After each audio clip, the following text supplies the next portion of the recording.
myself lucky. Not a lot of people get to be a ghost. I mean, damn near a gazillion people have died during the history of the world. You still don't see a lot of ghosts now, do you? The secret to becoming a ghost is you have to stick up for yourself when you die.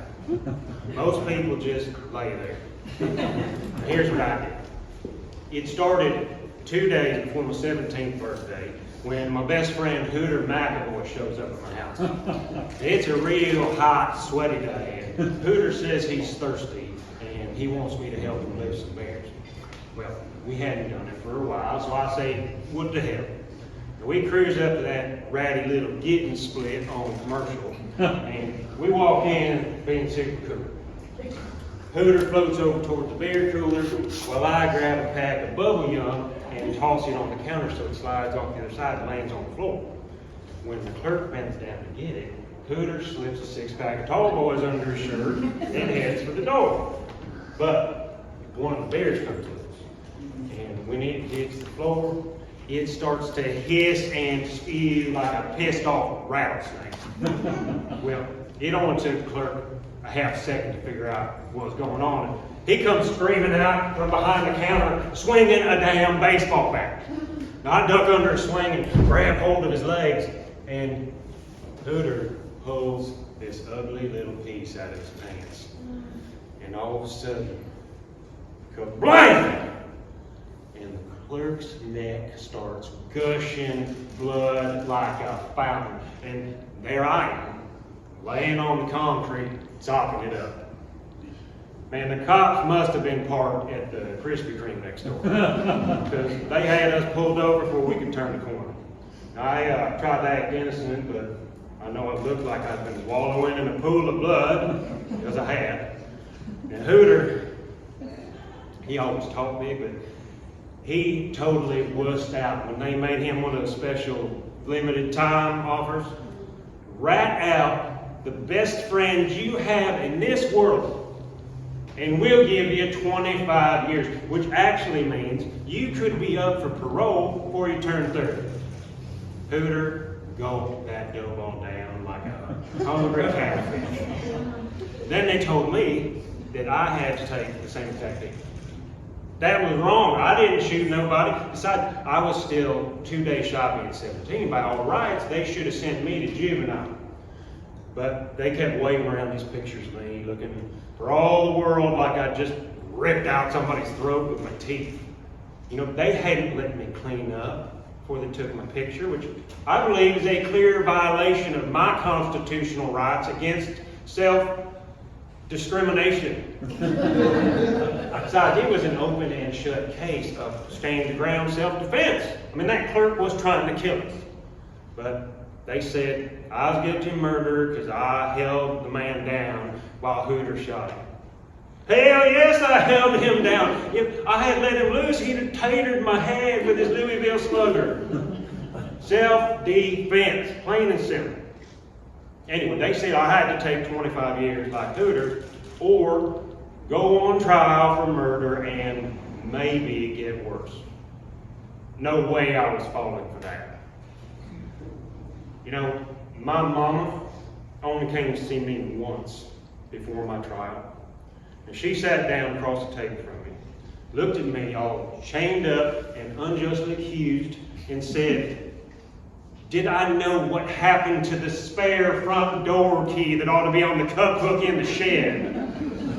And that sorry excuse for a lawyer to give me told me I should just plead out, because no jury was going to buy stand your ground, and the judge wasn't even going to let him say it. But I told him, I will not be railroaded. The jury came back in 2 hours. The bailiff said they'd have come back sooner, but they started with lunch, and one of them was a slow eater. And the judge said the crime was heinous and gave me 50 years flat with no chance for parole. Walking dead, they call it, because the only way you're getting out of prison is dead or old and nasty enough that you ought to be. I want to appeal, I said. On what grounds, they said. On the grounds of it ain't fair, I told them. Boy, they're going to love you up at stake, they said. Love ain't exactly the right word for it. After I got picked on pretty bad, this big guy put his arm around me and he said he'd look out for me. He said all I have to do if somebody starts being mean is tell them I'm Black Bart's girl. After about a week of that unhappy horse shit, Chaplain called me in and tells me that my mama just up and died of an aneurysm. If I wanted, he said they'd take me out to pay my last respects. So a couple of days later, they sent me off, chained to a big old guard they called a bull, because he didn't like being called Herbert. When we got to the funeral home, Bull took my chains off and walked me to a room that had my mom's name on it. She's laid out in a paint coffin with the top half of the lid open. They had her so painted and powdered up, she looked like an old lady doll dressed in one of Mama's pantsuits. Daddy'd been mean to her.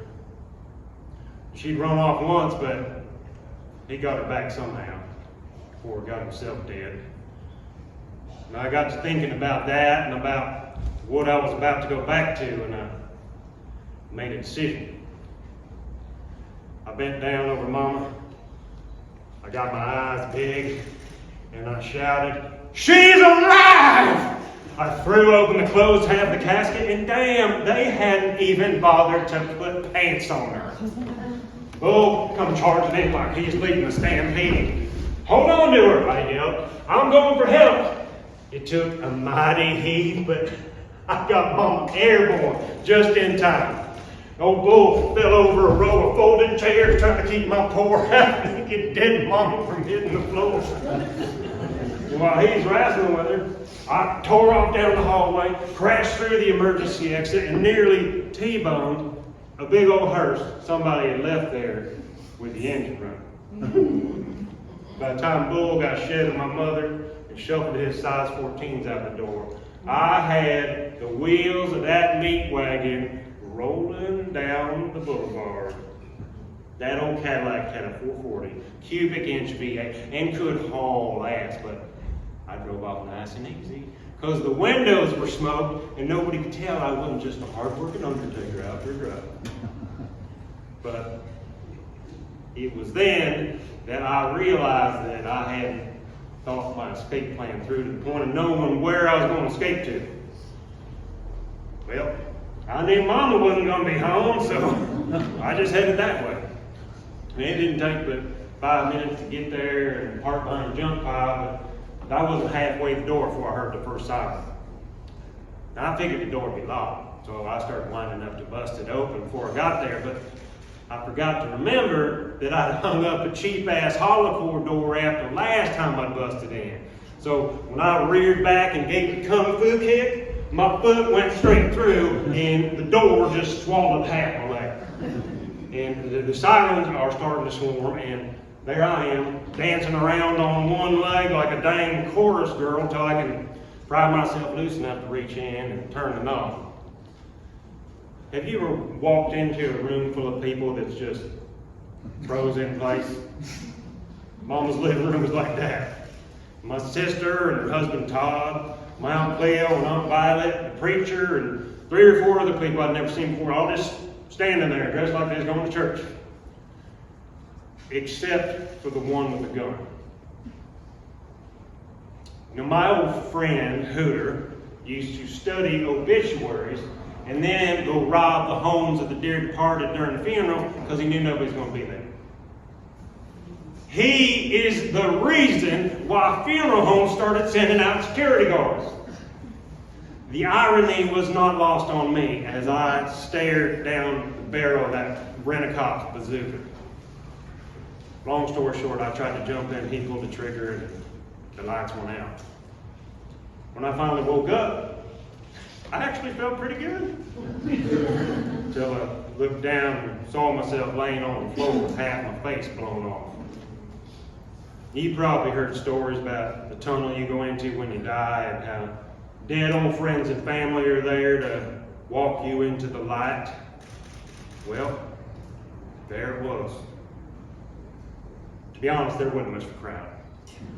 I never had many friends except for Hooter, and unfortunately, he's still alive. But the mama was there, waving me toward the light like, "Would you hurry up? I've got a funeral to be at." You know, she's ticked off that all the folks who should be making a fuss over her funeral hung up talking to the police about how her only son got massacred by a 75-year-old rent-a-cop who, in my humble opinion, had no business carrying a gun at his age.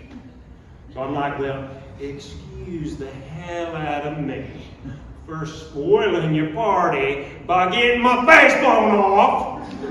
And I was still more than a little chapped that Mama had come to see me in jail, only to unjustly accuse me of stealing the spare key to the house, which I did not do. Anyway, Mama waves me toward the light, and she walks right into it. Well, nobody's going to make me leave till I'm good and ready. So I just flip the bird and climb back out. Truth be told, after everybody left the house, it got boring real quick.